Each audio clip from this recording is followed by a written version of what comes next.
foi pesquisar e fez o bolo com o escudo do Brasil e do esporte do Recife, né? Eu confesso que estou bem melhor, como torcedor do esporte.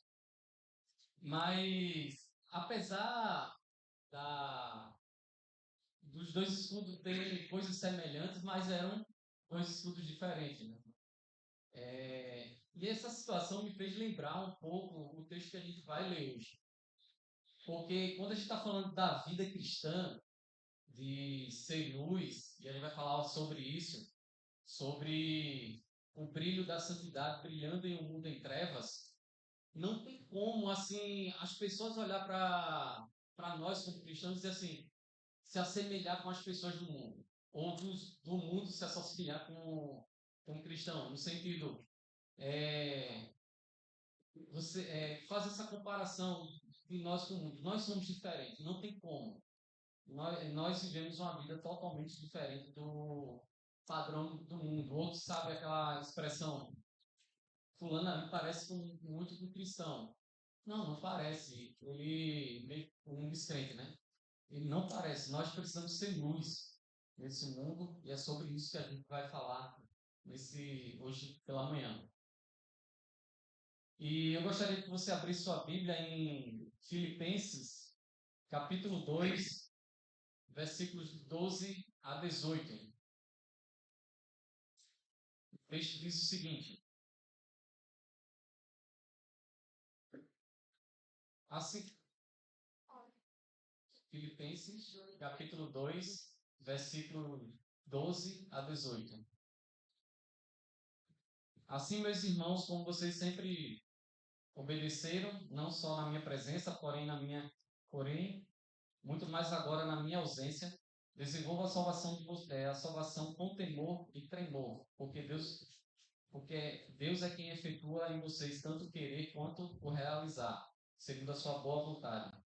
Façam tudo sem murmuração nem discussões, para que sejam irrepreensíveis e puros, filhos de Deus inculpáveis, no meio de uma geração pervertida e corrupta, no qual vocês brilham como luzeiros no mundo, preservando a palavra da vida. Assim, no dia de Cristo, poderei me gloriar de que não corri em vão, nem me esforcei inutilmente. Entre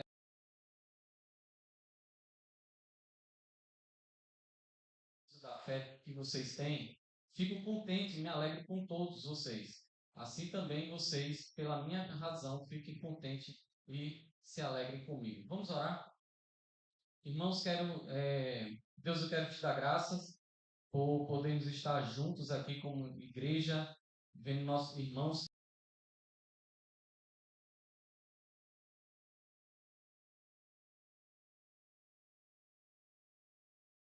E bom desfrutar desse momento. Também poder louvar o Senhor, cultuar por meio dos nossos cantos, das nossas orações. E também, Deus, eu quero pedir que o Senhor nos guie nessa manhã, que o Senhor fale aos nossos corações por meio da tua palavra. E usa como um instrumento do Senhor para falar aquilo que o Senhor deseja.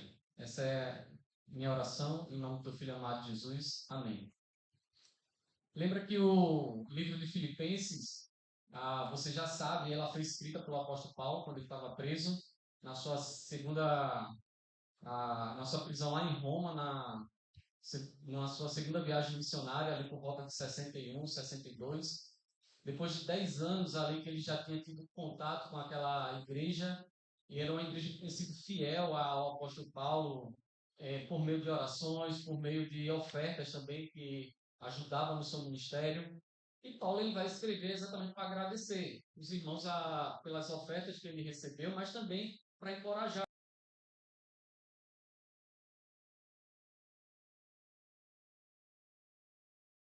Sofria pressões internas mesmo. Irmãos que discutiam, tinham problemas internos dentro da igreja. E Paulo vai escrever para encorajar aquela igreja a viver esse relacionamento de forma em unidade, para que eles possam crescer a imagem do nosso Senhor Jesus Cristo. Desde o capítulo 1, versículo 12, Não sei se você já percebeu, mas Paulo está usando um padrão didático aqui. Ele usa um exemplo e ele exorta. Ele sempre vai trabalhar essa ideia de exortação e exemplo. Exortação e exemplo. Por exemplo, no capítulo 1, versículo 12 a 26, ele usa o seu próprio exemplo. Ele vai falar as suas circunstâncias, que apesar de estar preso, o evangelho continua avançando, porque era uma preocupação daqueles irmãos. E o evangelho, o apóstolo Paulo está preso, e agora? E o evangelho, como é que vai ficar? E o apóstolo Paulo, ele escreve, olha, eu estou preso, mas o evangelho continua avançando. Então, ele exorta aos filipenses, no capítulo ainda 1, versículo 27 e 30, que eles deveriam ficar contentes e viver a cidadania deles como cristãos. Agora, é uma nova cidadania. Então, ele usa como exemplo o próprio apóstolo Paulo e diz assim, agora vocês precisam viver a vida de vocês como cidadãos, poder testemunhar nesse mundo cheio de trevas. No capítulo 2, ele começa a exortar os filipenses que eles precisam ser humildes. A gente viu isso aí no versículos 1 a 4. Eles precisavam desenvolver essa humildade. Aí no versículo de 5 a 11, que a gente viu na semana passada, ele vai usar o exemplo do próprio Cristo Jesus. Então, Paulo está dizendo assim, vocês precisam ser humildes. Olha para o nosso Senhor Jesus Cristo. Ele foi a pessoa humilde, mesmo sendo Deus. Ele se humilhou e viveu uma vida humilde aqui na Terra.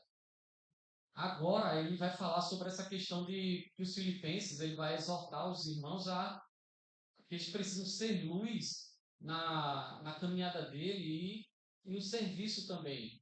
Ser luz nesse mundo aqui de trevas. E depois ele vai usar o exemplo de Timóteo e Epafrodito.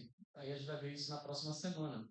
Então, Paulo está usando um sistema aqui didático de exortação e exemplo. Vocês precisam viver dessa forma, por quê?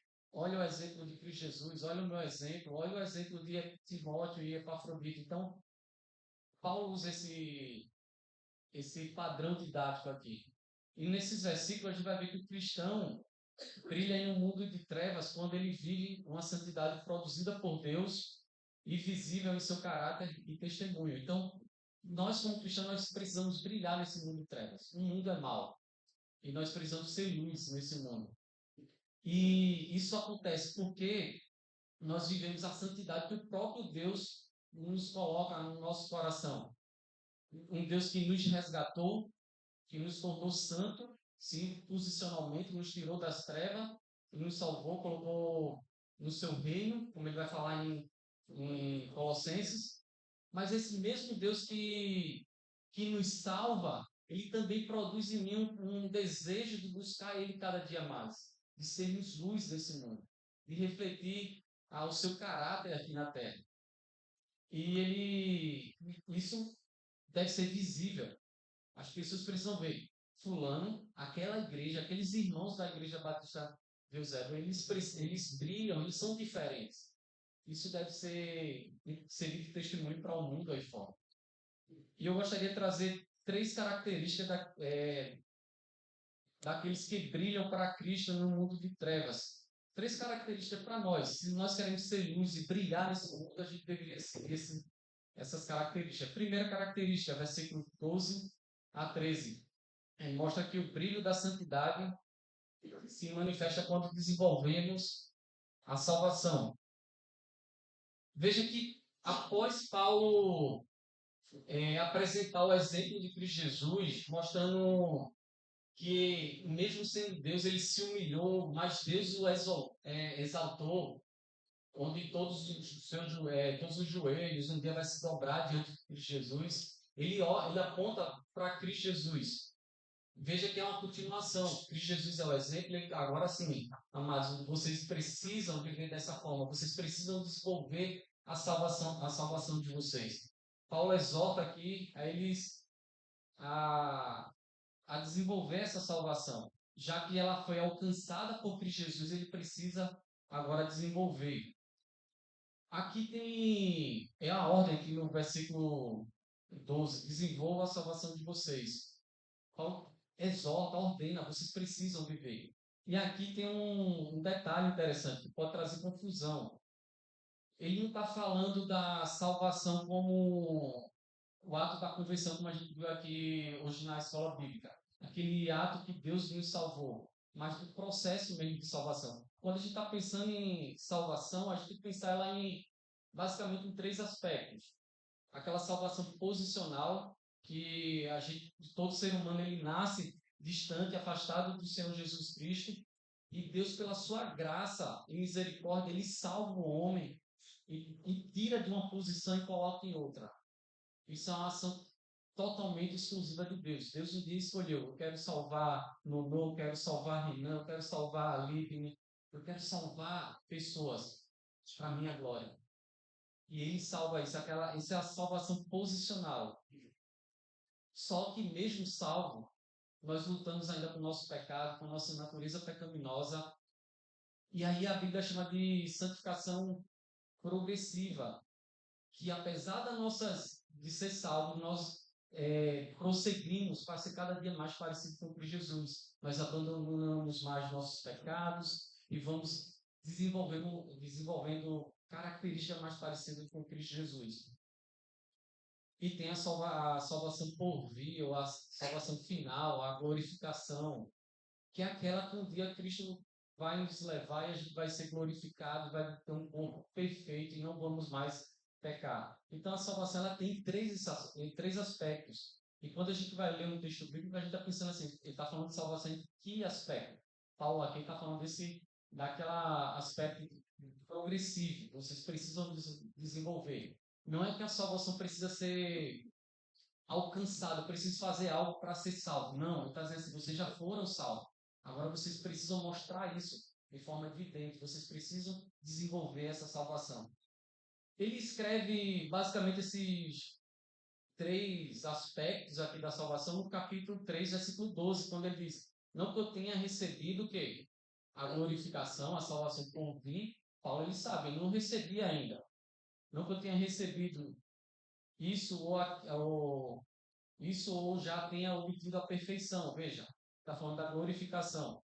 Mas prossigo para conquistar aquilo, ou seja, ele está falando agora de santificação progressiva. Prossigo para também para aquilo para o que também fui conquistado por meio de Cristo Jesus.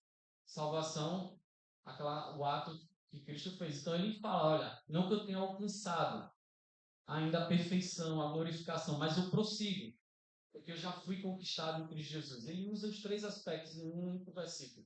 Dizer, Cristo já me alcançou, mas eu ainda prossigo para ser mais parecido com o quê? Com Cristo Jesus, para que um dia eu possa ser perfeito, igual a Cristo Jesus. Então, Paulo ele ordena isso aqui. Vocês precisam prosseguir, desenvolver a salvação de vocês. Vocês precisam perseverar para ser mais parecidos com Cristo Jesus.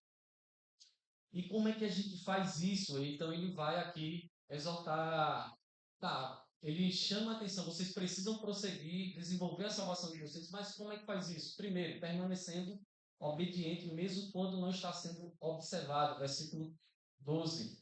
Veja que ele diz assim, meus irmãos, como vocês sempre obedeceram na minha presença, porém muito mais agora na minha ausência. Então ele chama a atenção aqui que aqueles irmãos precisavam viver uma vida obediente. Paulo já está dizendo assim: vocês obedecem. Vocês são pessoas que obedecem à palavra do Senhor, tanto na minha ausência, porque Paulo já tinha pastoreado aquela igreja, Paulo já tinha caminhado, sabia da vida daqueles irmãos, sabia que eles obedeciam à palavra do Senhor, viviam uma vida de obediência, mas ele está dizendo assim: vocês precisam desenvolver a salvação de vocês como vocês sempre fizeram, obedecendo na minha ausência, e continue, mesmo sem eu estar ausente, mesmo eu estando ausente da vida de vocês. Vocês precisam continuar, porque havia ainda um risco de Paulo poder morrer ali naquele julgamento ali.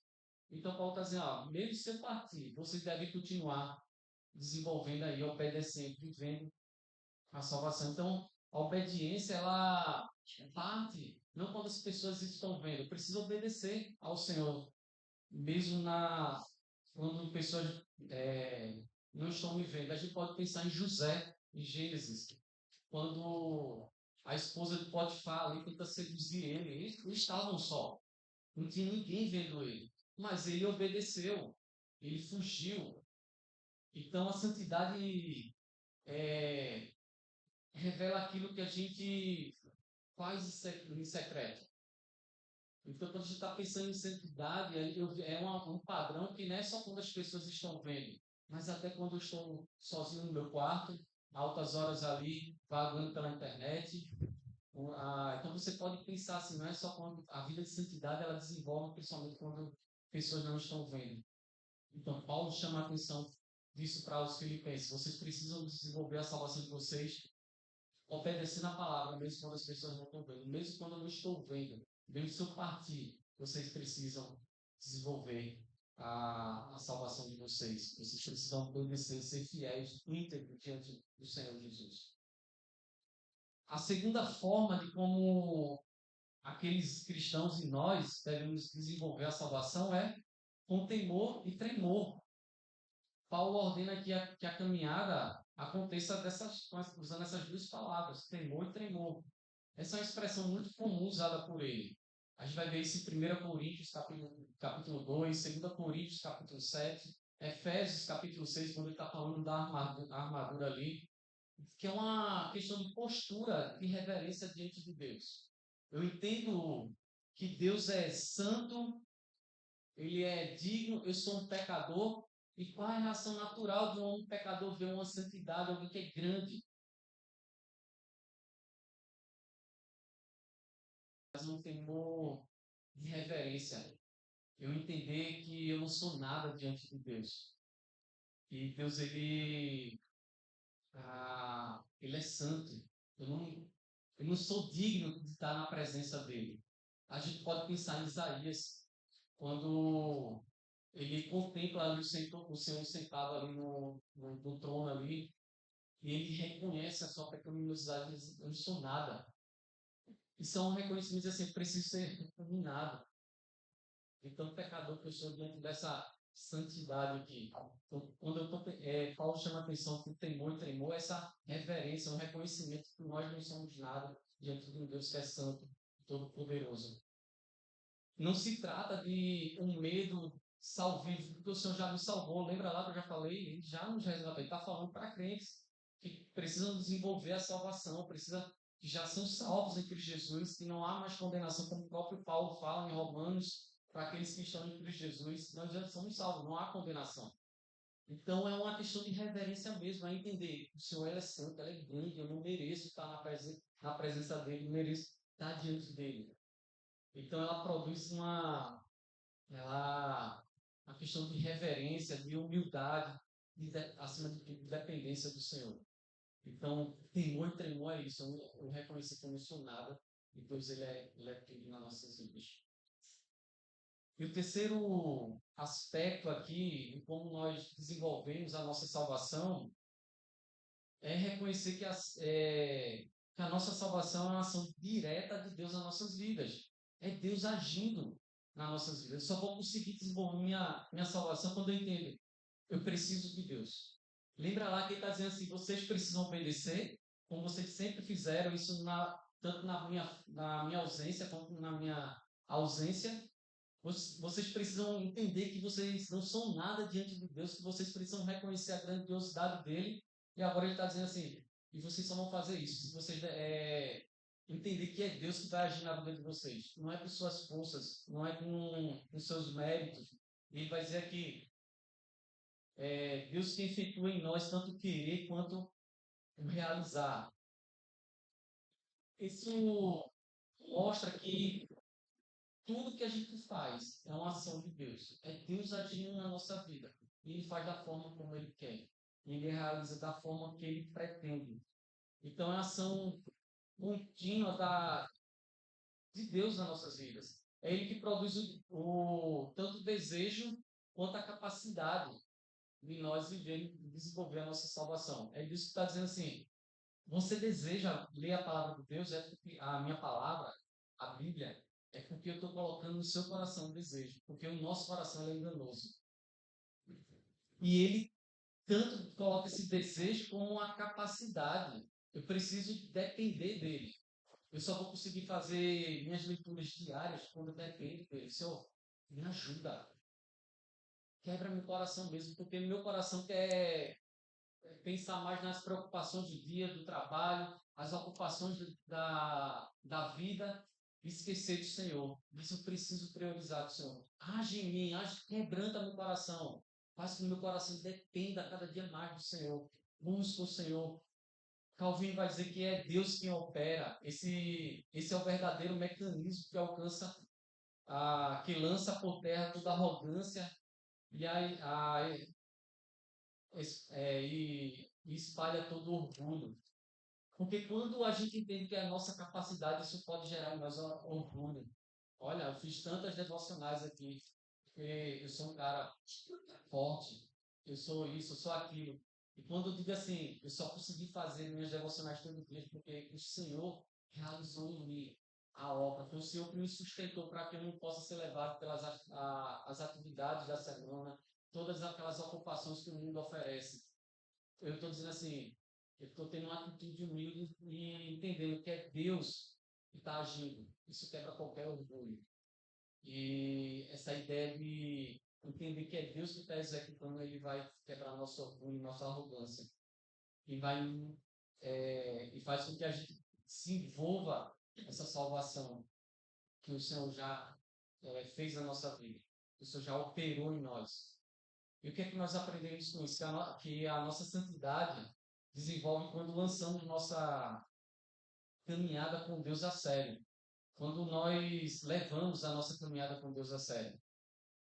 Vivendo na dependência e na graça que Ele opera em nós. Então a gente precisa entender que nós somos salvos e eu preciso levar a sério isso. Eu preciso entender, no dia que o Senhor me salvou, eu preciso viver o padrão que Ele estabelece para mim. E o padrão dele está nas Escrituras. Eu preciso entender isso. O que é que a palavra do Senhor quer que eu faça? Como é que ela quer que eu viva? Então o Senhor ele nos chama a viver de forma a viver a sério essa salvação que um dia Ele já operou, que um dia Ele já nos resgatou, que um dia Ele já nos salvou. Agora Ele está dizendo assim, agora vá, persevere, obedeça aos meus mandamentos, viva com temor e reverência, e viva entendendo que sou eu que estou operando na sua vida. Você não consegue fazer nada se não for por meio da minha ação. Então é uma questão de entender que nós vamos conseguir desenvolver a salvação quando a gente olha unicamente para Deus agindo na nossa vida. E a gente pode pensar isso no nosso trabalho e onde a gente for. No nosso dia a dia, no âmbito como pais, marido, esposa, como é que eu desenvolvo a salvação no dia a dia, nos nossos afazeres. Eu acho que as pessoas olharem aí, quando o mundo ensina uma coisa, a gente faz aquilo que a palavra diz que é totalmente o contrário. E a gente se torna brilho. E ele vai falar isso aqui mais à frente. Ele se torna luz.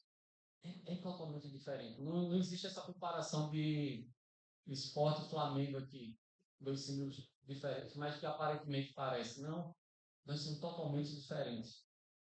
Em cores, tonalidade, tudo diferente do mundo. Então nós vimos que o brilho da santidade se manifesta quando desenvolvemos a nossa salvação, que já foi alcançada pelo próprio Senhor. E agora a gente vai ver que o brilho da santidade se manifesta em um caráter diferente do mundo. E aqui nos versículos de 14 ao início do versículo 16, ele vai falar sobre isso. Lembra, vocês precisam desenvolver a salvação de vocês, agora vocês precisam desenvolver isso com um caráter diferente. É viver de forma diferente. O mundo está dizendo uma coisa, vocês precisam viver de outra. E isso começa quando a gente rejeita a murmuração e contenda. No versículo 14. Façam tudo, veja que é uma ordem que o Paulo está passando aqui para a igreja. Façam tudo sem murmuração e sem discussão. Veja que esse é um termo bastante conhecido aqui para o povo, principalmente como um judeu. Que aqui sempre, quando o povo que murmurou, que agia com contendas ali no meio do povo, mesmo vendo a ação de Deus, eles murmuravam. Mesmo quando eles viram a ação de Deus ao libertar ele do Egito, da escravidão, lá na terra, eles diziam, Senhor, é melhor voltar para lá, porque aqui tá difícil. E eles murmuram, eles agem com contendas. Então Paulo ele usa essa mesma expressão aqui para também para aqueles irmãos. Vocês precisam fazer tudo sem murmuração e contendas, porque era o que estava acontecendo dentro da igreja. As pessoas agindo com contendas, murmuração, o louvor ali foi ruim hoje, hein? O cara não cantou direito, desafinou ali. E começa a agir com murmuração, a agir com contendas. E isso é muito comum, é muito fácil a gente fazer isso, porque o nosso coração é enganoso, é pecaminoso. Se a gente deixar, o nosso coração vai, a gente vai agir dessa forma. Né? Nós vamos murmurar, nós vamos questionar Deus, por que o Senhor permitiu isso? Por que o Senhor deixou que aquele meu patrão fizesse isso comigo? Por que o Senhor fez isso? E a gente começa a murmurar, questionar Deus. Às vezes a gente começa a criar contendas dentro do próprio povo, onde o Senhor nos chama para a gente agir com humildade, amar o próximo, a gente começa a destruir, falar mal do nosso irmão. Então, Paulo está dizendo, se vocês precisam, façam tudo sem murmuração, ou seja, vocês desenvolvam a salvação de vocês sem murmurar, sem questionar, sem fazer contendas. E esses dois pecados ameaçavam ali aquele contexto da igreja. Enquanto Cristo, a gente viu no capítulo 2, versículo, na semana passada, versículo 5 a 11, quando Cristo agiu com humildade e submissão, Paulo está dizendo assim, vocês agora precisam rejeitar a murmuração e a contenda. Olha o contraste da vida de Cristo com o que vocês estão fazendo. É diferente. Então Paulo está dizendo assim, olha para o exemplo de Cristo. Olha o que Cristo fez. Cristo não precisava fazer isso, ele é Deus. Ele se humilhou. Só o fato dele vir aqui já é uma questão de humilhação. Vocês precisam olhar isso. E não só se humilhou, como ele deu o exemplo para cada um de nós, como é que nós devemos viver. Então, Paulo ele vai chamar a atenção dos filipenses sobre isso. Então, sem murmuração e sem contendas. E o segundo passo aqui de como é que a gente vive o caráter diferente do mundo é que quando a gente vive como filhos de Deus em meio à corrupção desse mundo. O mundo é corrupto, o mundo é mau. Só que lembra lá que o Senhor ele já nos resgatou, ele já nos tornou filhos, já nos adotou. Então nós somos filhos. E como é que a gente faz agora? Precisamos agir como filho. Ele vai dizer aqui no versículo 15, parte, logo no início, para que sejam irrepreensíveis e puros, filhos de Deus inculpáveis no meio de uma geração pervertida e corrupta. Então ele está dizendo, vocês foram resgatados para vocês serem como meus filhos aqui na terra. É como se o mundo olhasse para eles e dissesse assim, o Gustavo aqui parece com Deus, parece filho de Deus de fato. Ele é diferente. O Amós, o Cauã, eles são diferentes. Por quê? Nós somos filhos de Deus. Então, as pessoas precisam olhar isso. É uma questão de identidade. Então, o Senhor ele nos chama a isso. Que a gente precisa fazer tudo sem murmuração, sem discussão, porque nós devemos viver como filhos de Deus aqui diante desse mundo que é corrupto, que age com murmuração, que cria contendas. A gente não deve ser assim. A gente deve agir, viver como filhos de Deus, irrepreensíveis. E a ideia de irrepreensível não é aquela ideia de alguém que é santo ou ele não erra. Na verdade, nós vamos errar. Mas qual o passo quando a gente erra? Pedir perdão, reconhecer as nossas falhas. Então, quando alguém vai dizer assim, não errou, mas a pessoa vai dizer assim, mas quando ele errou, ele teve a capacidade de pedir perdão para o seu irmão. Então, você olha, a gente não tem mais o que falar, porque apesar de ele ter errado, ele pediu perdão. Isso qualquer um de nós. Então, nós se tornamos irrepreensíveis quando as pessoas não têm o que falar de nós. Porque eles vão ver, nós somos filhos, nós somos diferentes. E sinceros, a ideia de puro. Volto a dizer, a ideia de puro não é que a gente não tem um coração mau. Pelo contrário, nosso coração é mau. Como Jeremias mesmo fala sobre isso. Mas lembra lá que quem opera é o próprio Deus. É Deus que está agindo na nossa vida. Então a ideia de pureza não é sou eu que estou fazendo algo, é porque Deus está agindo na nossa vida. Só preciso me submeter e entregar a minha vida a Ele. E os resultados são o próprio Senhor que vai fazer em cada um de nós. E Ele vai mostrar que nós somos filhos de Deus, a ideia da filiação. Deus ele nos resgatou, Ele nos adotou, e agora nós pertencemos a Ele, em meio a essa geração que ela é corrupta. Né? Uma referência até é Deuteronômio capítulo 32. Então, o Senhor ele nos chama para ter um caráter diferente quando a gente rejeita as murmurações e contendas, quando a gente vive como filhos de Deus e quando a gente brilha nesse mundo, segurando, vivendo a palavra da vida, que ele fala aqui no final do capítulo, versículo 15 e início do 16. Ele vai dizer, no qual vocês brilham como luzeiros no mundo, preservando a palavra da vida. Nós só vamos brilhar quando a gente guarda a palavra de Deus. Quando a gente preserva, quando a gente mantém viva a palavra de Deus em nossos corações. Nós vamos brilhar, resplandecer. Porque o mundo está ensinando outras coisas. A palavra do Senhor está ensinando o que é que a gente deve fazer, que é totalmente diferente. Isso faz diferença. Ela vai brilhar, ela vai ser diferente. No mundo em trevas, a palavra ela brilha. Ela nos guia, isso o Salmo vai falar sobre isso, lâmpada para os meus pés é a tua palavra, luz para o meu caminho. Então é a palavra de Deus que vai nos guiar e vai dar esse brilho para onde a gente for. Vai nos guiar tanto para desenvolver a nossa salvação, como ser um testemunho para quem está aí fora. A luz está chegando. Olha, o irmão Nilton está vindo ali. É uma luz que está brilhando ali no mundo. Então o Senhor ele nos chama. Tem esse caráter.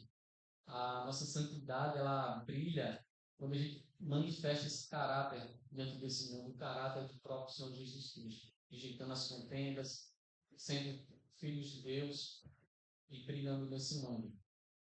E nosso brilho só vai acontecer quando a gente guarda a palavra do Senhor no nosso coração. E terceiro e último, a característica, nós vimos que o brilho da santidade se manifesta quando desenvolvemos a nossa salvação, primeiro ponto. O segundo, diante de um caráter diferente do mundo. E agora o brilho da santidade se manifesta em uma vida sacrificial e cheia de alegria. Paulo agora ele vai me dar um tom diferente, dar um tom aqui diferente. Ele vai mostrar que a gente precisa viver, né, ou manifestar essa vida sacrificial e cheia de alegria quando a gente persevera na nossa corrida e a gente sabe que ela não vai ser em vão. A corrida vai ser difícil. Ele está dizendo assim, mas persevera, porque nós sabemos que essa corrida não vai ser em vão. Aí, a gente vai ter um prêmio final. Então, Paulo ele chama a atenção para isso. Ele vai dizer, versículo 16, assim no dia de Cristo, ou seja, quando Cristo voltar, e a gente corre até quando? Ali é a nossa linha de chegada, quando Cristo voltar. Enquanto Cristo não volta, nós estamos correndo. A ideia é que, no dia de Cristo, poderei gloriar que não corri em vão, nem me esforcei inutilmente. Lembra lá, a vida de Paulo foi dedicada ao Senhor, ao serviço, ele servia ao Senhor, pregando ali o Evangelho, e está dizendo assim, eu não fiz isso em vão. Eu não corri em vão. Eu vivi os princípios da palavra do Senhor aqui, nesse mundo corrupto. Eu brilhei como um filho de Deus aqui. Eu não murmurei, não criei contendas. Tudo aquilo que ele está desenvolvendo. Eu desenvolvi a minha salvação com temor e tremor. Então ele está dizendo assim, eu sei que tudo isso aqui que eu estou fazendo não foi em vão. Não foi inútil. Eu não me esforcei. A ideia aqui de perseverança, a de esforço, né, como ele mesmo menciona. Isso tudo não foi em vão. Toda essa força, mesmo arriscando a própria vida, ele sabe que não foi em vão. E a gente teve algum mês passado, né, a questão de ver o testemunho de igrejas perseguidas, de irmãos que sofrem, estão arriscando a própria vida ali pregando o evangelho. Ele sabe que aquilo ali não vai ser em vão, porque o que espera ele é algo muito maior. E Paulo sabe disso. Paulo está dizendo que tem algo que é muito melhor que me aguarda. as dificuldades, as lutas dessa vida, ela não se compara ao que me espera, que me aguarda. Por isso que ela não é em vão. A nossa carreira, ela não é em vão. Eu sei disso. E ele tem essa confiança dessa corrida não foi em vão. Então, a santidade persevera porque vivemos com os olhos fixos e voltados para Cristo Jesus. Lembra lá que Cristo é o nosso padrão, é o nosso modelo.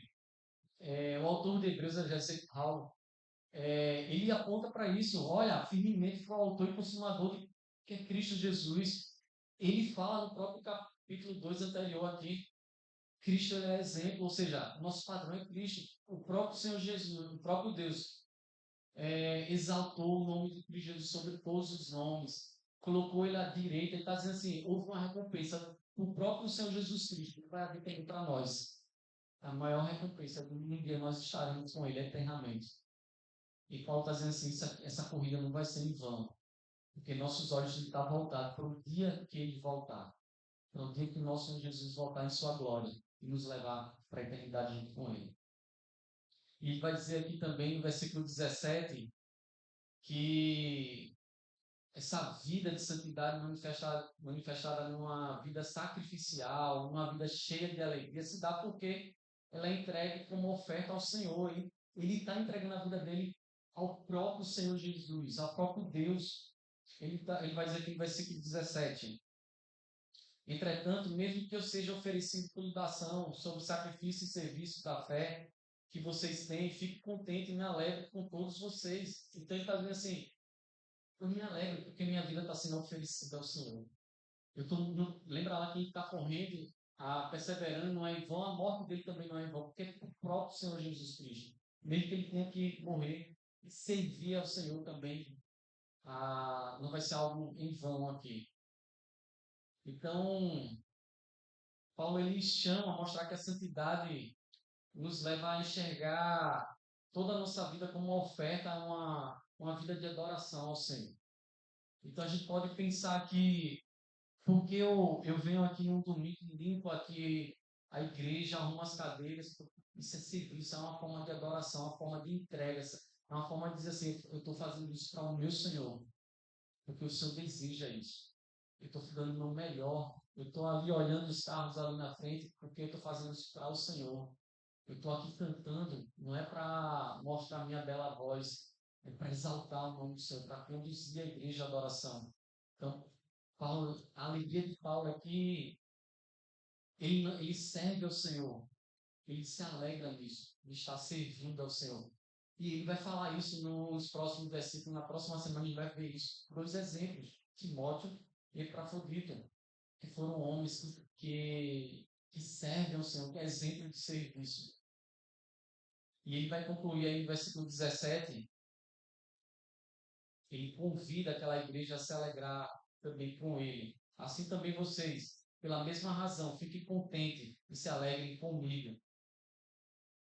Paulo está dizendo assim, eu estou feliz com tudo que está acontecendo. Mesmo que minha vida possa ser morto, eu sou alegre, eu estou feliz, porque eu estou servindo ao Senhor.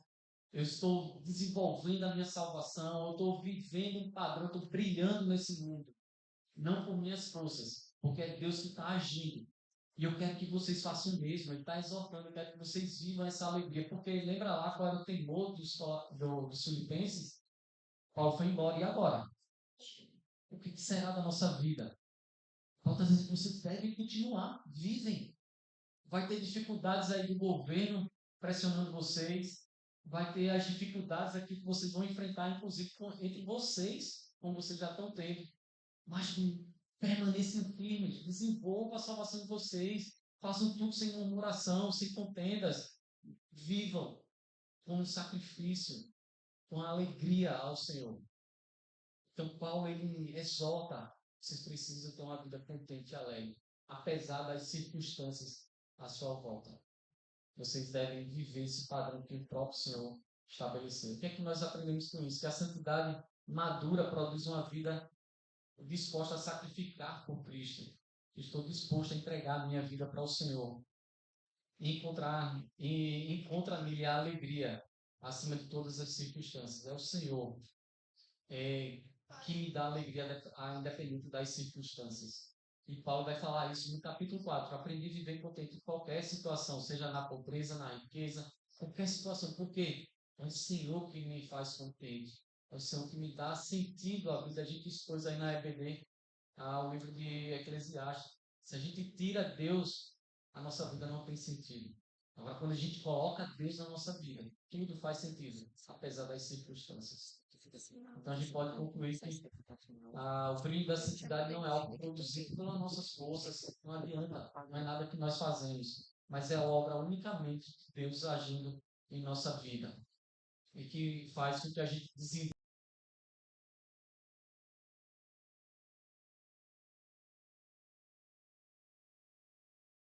disposta a sacrificar pelo próprio Senhor Jesus Cristo, pelo próprio irmão e viver o coração em alegria. Então, o mundo ele precisa, ele não precisa mais de discursos religiosos. A gente até falou aqui na EVD sobre a evangelização, alguns mitos, né, da evangelização, que a gente fala, é um discurso. Não, a gente não está levando um discurso religioso. A gente está levando um brilho, a gente está levando santidade no mundo em trevas. Nós carregamos a santidade do próprio Senhor aqui, nesse mundo. Então, que nós possamos viver isso, brilhar nesse mundo em trevas. O mundo está escuro, nós somos luzes nesse mundo. E como é que a gente pode viver isso? Primeiro, desenvolva uma vida de obediência e dependência da graça de Deus. Busque diariamente a transformação necessária para a sua vida. Você sabe quais são suas lutas, suas dificuldades, seus pecados, seja aqueles mais íntimos, mais expostos também, visíveis. Entregue a Ele ao Senhor independência. Diz, Senhor, eu preciso da Tua graça, do Teu poder. Preciso que o Senhor me capacite a me livrar desse pecado. Porque se não for o Senhor, eu não consigo livrar do meu pecado. Reflita o caráter de Cristo em seus relacionamentos. Olhe para o seu irmão do lado, olhe para o seu convívio com as pessoas e diga assim, eu quero ser cada dia mais parecido com Cristo Jesus por meio dos meus relacionamentos. Por meio dos relacionamentos aqui como igreja, como aí no mundo, aí fora. Reflita o caráter de Cristo. E brilhe intencionalmente nesse mundo. E aqui é uma ideia de evangelismo. Nós precisamos evangelizar mesmo. Precisamos ser luz. O mundo precisa ver o brilho do Senhor Jesus através da nossa vida. O mundo precisa ver que nós somos diferentes. Ele precisa ver através do nosso caráter, mas ele precisa ver através do nosso anúncio também. Nós precisamos anunciar essas pessoas. Nós precisamos mostrar que só quem salva é Cristo Jesus. Só Jesus pode trazer esperança e luz para o mundo em trevas.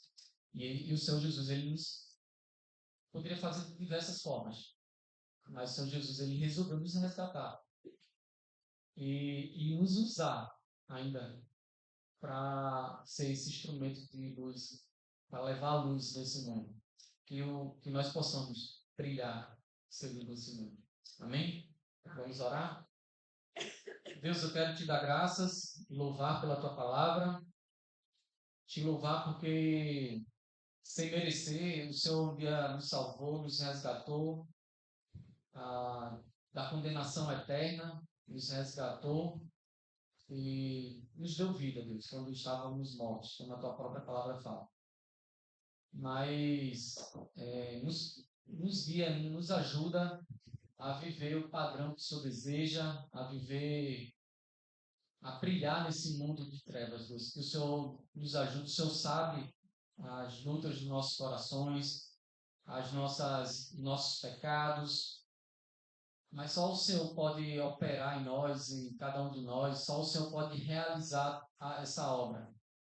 Então, nos coloca, Deus, diante do Senhor, quebranta o nosso coração, que a gente possa ter uma vida, como cantamos aqui, uma vida de entrega ao Senhor.